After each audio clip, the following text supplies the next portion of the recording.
In this video, you will personalize the settings of your Gmail account to make it work best for you.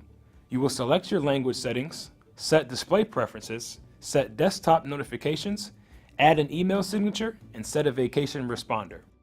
To begin, go to Gmail settings. From this menu, you can choose options like selecting a language. Click on one of the buttons at the top for more personalization options than what is explored in this lesson.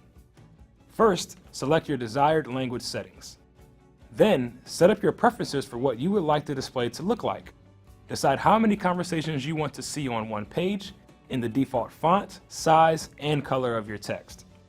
There may be other preferences you would like to set, such as whether to turn on suggestions as you write an email, or whether or not to display external images. Set up desktop notifications if you like to be informed with a pop-up when a new message has arrived. You can also turn notifications off. When you set up a signature, it will show up automatically at the bottom of every message when you begin to compose an email. Choose the font, size,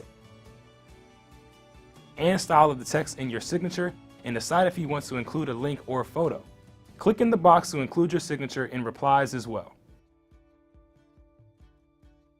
Next, set up a vacation responder that will let people know when you are away and not answering your email. It sends an automatic message that you are away to those who email you. Customize the responder by adding the days you will be away, a subject line, and the message you want those emailing you to receive back. Turn off the vacation responder when you get back in the office. In the next video, you will compose and send an email that incorporates an image and a shared file. Now it's your turn. Select your language settings, set display preferences, set desktop notifications, add an email signature, and set a vacation responder.